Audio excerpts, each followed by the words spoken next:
Oh, hi. You look like you could use some comfort food. How about some Salisbury steak? Salisbury steak. I don't know which Salisbury that it was named after. I don't know if it was named after Peter Gabriel's Hill or a small town in North Carolina. But I've got 1 pound of cube steak here. Cube steak is normally made with either top sirloin or top round and then run through a texturizer. As you can see, it's almost got that chain link fence sort of thing going on. But it does expand it in at least a couple of directions, gives you the idea, at least, that you're getting more than perhaps you purchased, but it's still great meat and something that you can use to really stretch your dollar. Speaking of stretching, I've got a 1 cup of this is all-purpose flour. We're going to be using this as a dredge, and most of the rest of this is going to be, with the exception of salt and pepper, that we'll hit the beef with for the gravy. I've got 4 ounces of sliced mushrooms here, and I slice these myself. If you're gonna buy fresh mushrooms, and of course I hope you do, actually get the whole mushrooms, because when they're whole and not sliced, they have less surface area, and there's less surface area for microbes to latch onto and make them go south, or for them to dehydrate while they're in the refrigerator. So they'll last longer. Stretch your dollar that way. I have 2 cups of beef broth, 4 tablespoons of butter, and 4 tablespoons of, again, all-purpose flour. So this is in addition to the bowl that's in the dredge. And we'll be making a roux to thicken that gravy with. And there'll be some salt and pepper in there as well. So let's go ahead and get started over there on the counter next to the cooktop. All right, now that we're over next to the stove, I've got my cube steak here. I'm just going to lay this out, and we're just going to portion this up a bit. I've only got a couple of people eating tonight, and so therefore I'm just going to cut these kind of into strips, I guess. I'll make this one 2, and this one's a little bigger. I'll call that 3. Now, we have an option available to us, and that is whether or not to use an egg wash. I'm opting not to use an egg wash this evening, and that's primarily because I said, as I said, I want to keep it simple.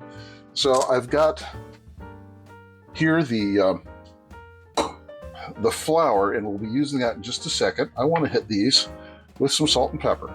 So I've got that all standing by, as I almost always do, and we're just going to give it a bit of a dusting. Now, we're not trying to do a whole dry marinade on a prime rib or something, so we don't need to get totally silly. But, enough there to season, and also enough to kind of account for a little bit of loss of this salt and pepper as we're dragging it through the dredge. And we'll just go ahead and hit this.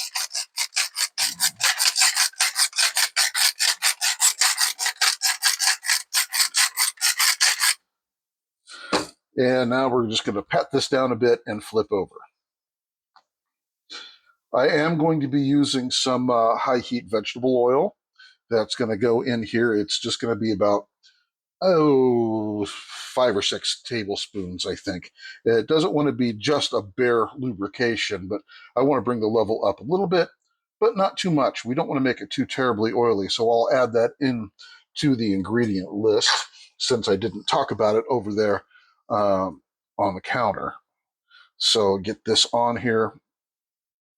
I mean, this is just absolute basic comfort food. I mean, I grew up on this stuff, as well as a lot of other things. Obviously, you don't have a physique like mine without growing up with a lot of food. Get this on here. I am of that ever so famous German Irish stock. We all tend to be built like a Caterpillar D60 bulldozer. But you know what? It's gotten me through life so far. So, hey, what are you going to do? All right, so I'm going to set up now for making the roux and getting my large steep-sided skillet here warmed up, and we can move on. I have my skillet, my large skillet, I should say, on just below medium. We're going to need that for both the size of the burner and for the size of this skillet in order to get it up to temperature. We're going to be basically doing some shallow frying here, and we want to get to about 300 degrees roughly on the oil. Now, I've also got the small skillet in which we'll be creating the roux. That is the butter and the flour concoction, and I've had that heating up there. And I'm just going to go ahead and start by putting in my butter. Well, I'm going to get this to melting down. We'll need this, and we're only going to cook it for about 5 minutes or so. All we want to do is that we want to break down the little floury, kind of gritty, raw flour taste. But this is going to provide quite an amount of thickening power for the 2 cups of broth that we're going to put in here afterwards. We're going to hopefully get some good fond out of this pan, and I'm going to go ahead and just add the vegetable oil now, just for frying. You want to use a high smoke point, high temperature oil.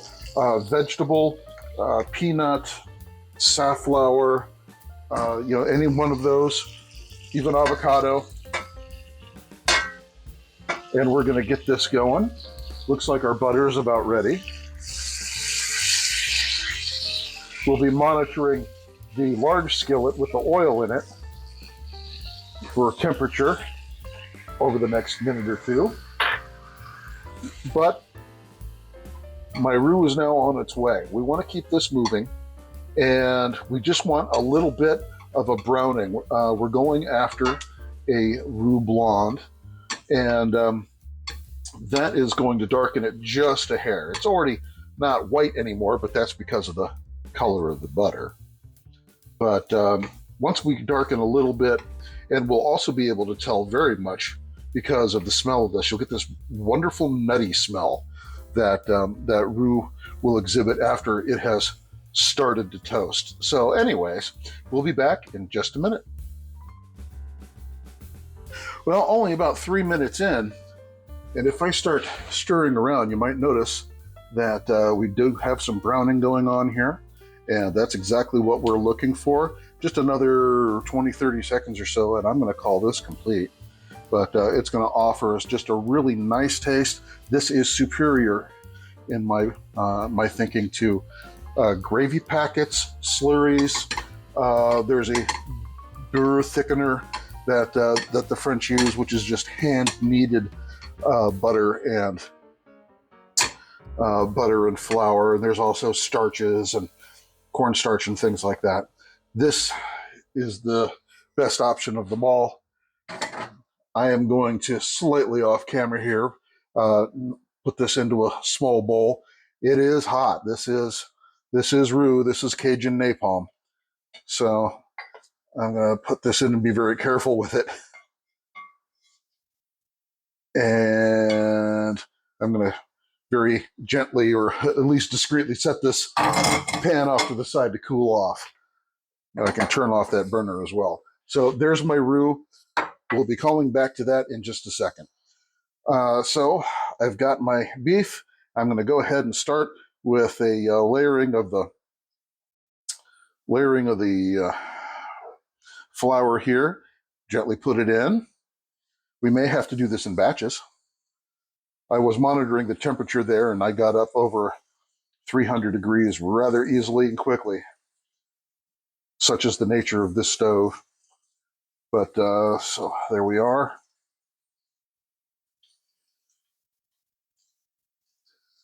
And I'm going to do a third piece that's smaller. Just going to stick that in. And I expect that this is only going to take 3 to 4 minutes on each side.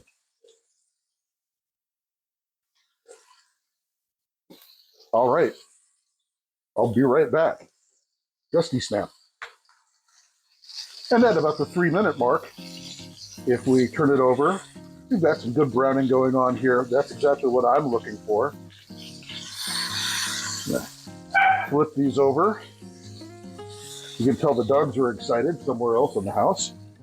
And we're going to give these an additional 1.5 minutes. It doesn't need to be the full 3 minutes that we used on top, simply because there's going to be a lot of conduction that's going through these because they are, in fact, cubed and run through that texturizer.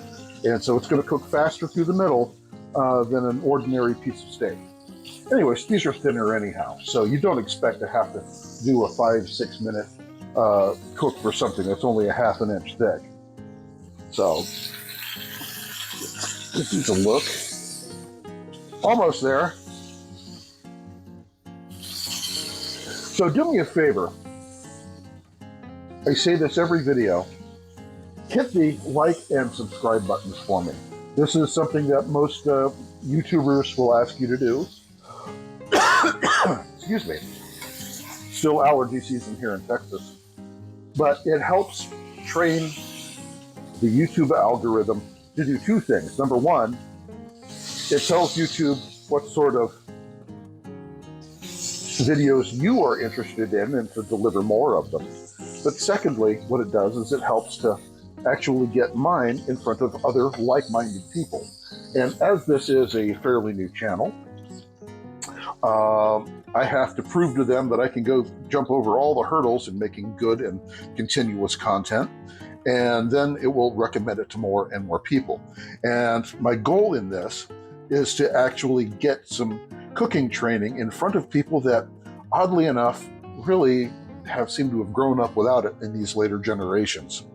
The economy, the way that it is, earnings have not kept up with bills, with taxes, with groceries, with rent, or anything else. And what might have been a decent salary 5, 6, 7 years ago is not covering even the basics very often. And so I am trying to show people how to get by without all those very expensive restaurant and takeout bills. So that is a huge portion of people's income is going toward food. So if I can help people eat really well and still not have to pay for those bills, then I've succeeded. So, all right, I need just a couple more minutes on these pieces of beef, and I'll be right back. All right, let's check on them. Yep, there we go. Good and brown. And I'll flip over on that one. And again, just about 1.5 minutes, 2 minutes at the most that we're going to need for these remaining 2 pieces. But it's going to be a good dinner, and one that I'm sure that probably several of you have had in their own pasts and probably look forward to having a little bit of a nostalgia bomb. I hope I can provide that for you. Let's see. Just another couple of seconds there. I found something really funny on a bag of flour as I was trying to prep for this. And that bag of flour seems to have almost volatile or hazardous material markings on it. And I'm wondering what in the world happened that suddenly some food company's lawyers actually had to go out and stamp this on top of a bag of flour. Hold on a second, I'm pulling this out. This wasn't in the script, but that's all right. Let's see. Do not eat or play with raw flour, dough, or batter. Wash hands, utensils, and surfaces after handling. Okay, what happened? What lawsuit brought that about? Because you know that's exactly what happened. All right, so yeah, I think these are as done as we want them to be. I'm going to pull these out. And if you want thicker breading, then you could go that route that I was talking about just a few minutes ago and using an egg wash first. And it will, of course, adhere more flour onto your Salisbury steak.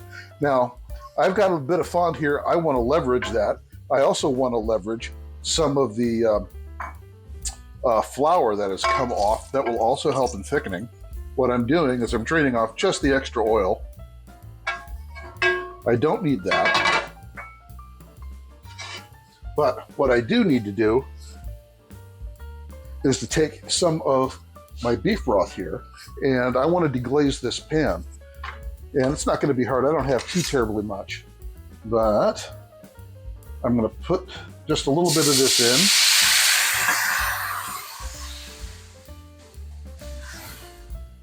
Come on. Okay, maybe a little more. I want to get that stuff off, because that's the good stuff right there.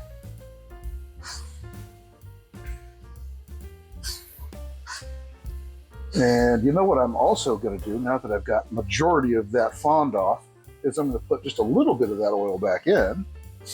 What are you doing? I'll show you.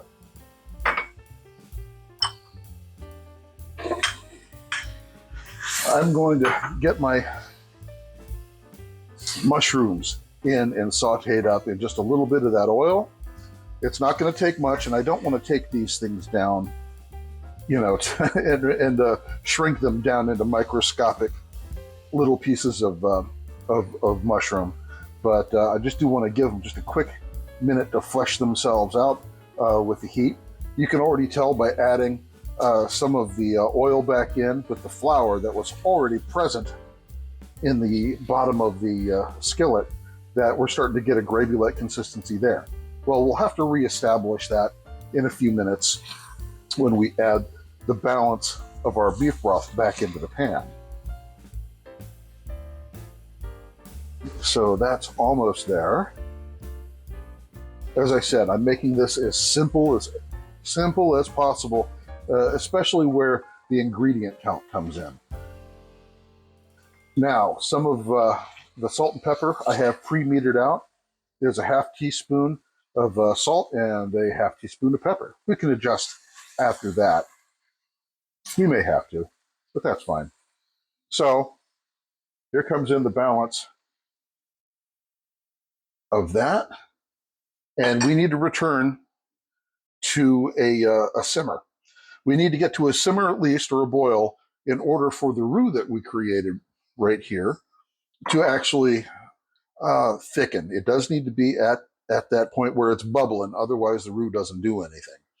So we'll be right back in just a minute after we've gotten our heat to where we want it to be.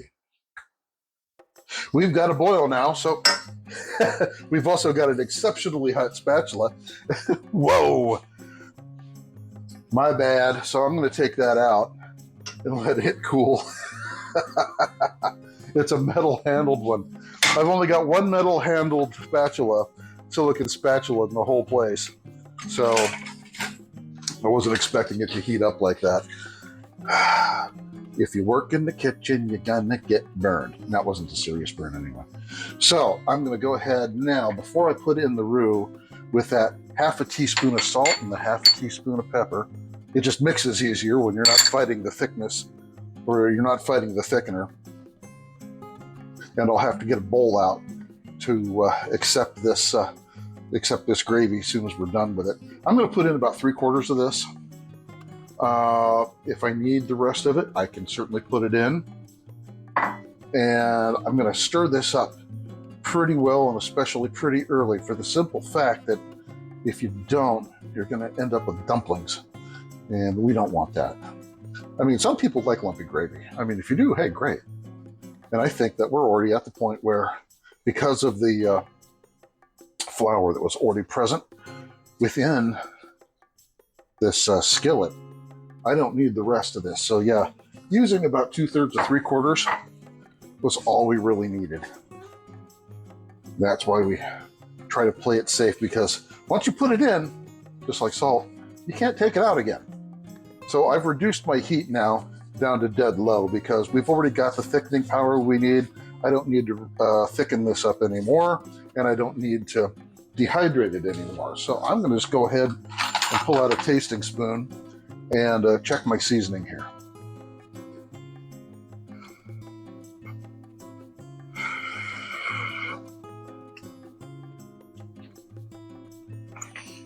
The ½ teaspoon salt and the ½ teaspoon pepper were absolutely perfect. So I'm not changing anything with this. And now I got to get a bowl, and we are going to put this off to the side and get ready I'm right-handed, so you'll excuse me if it's facing away from you here. And actually, in order to grab it further up, I'm going to need this, just so I've got my arm strength. There we go. That's much better. You can use the same technique for any gravy that you need. You don't have to have the fond. You can start off with just the stock if you've got some preheated or some sort of chicken that you didn't cook, like a rotisserie chicken, something like that. Make a roux. Put in a couple of cups of chicken stock into that into the pot. 4 tablespoons of butter, 4 tablespoons of flour. Cook it for 2 to 4 minutes, and you've got your thickener. Add a little bit of salt and pepper, mushrooms if you like, and you are ready.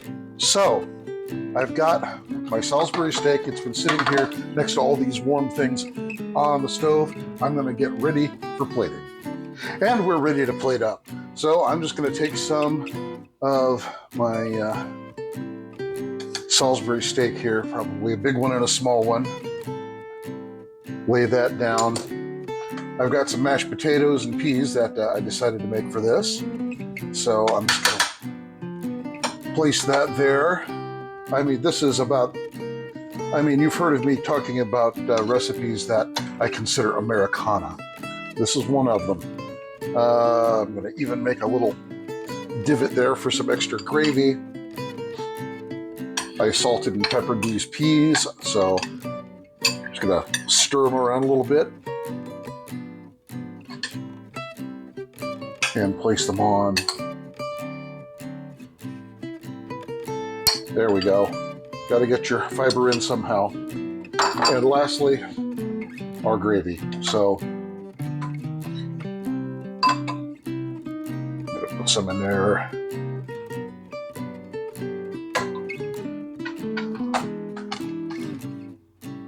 And across our Salisbury steak. I like gravy. Can you tell? It is my favorite beverage. So, Salisbury steak, beef gravy with mushrooms, good old fixins and sides off to the side. I hope that this recipe is something that you can use and enjoy. It's one of the easiest preparations for this that I can make, and I really hope that this is also something that will help your budget and your bills. So eat really well and don't pay those restaurant expenses. So thanks for visiting Eating Plebian with us once again, everyone. Again, hit the like and the subscribe buttons. I really hope this is something that'll help you out. This is a tasty meal. Made it many, many, many times. Y'all have a good evening, and I will catch you next time.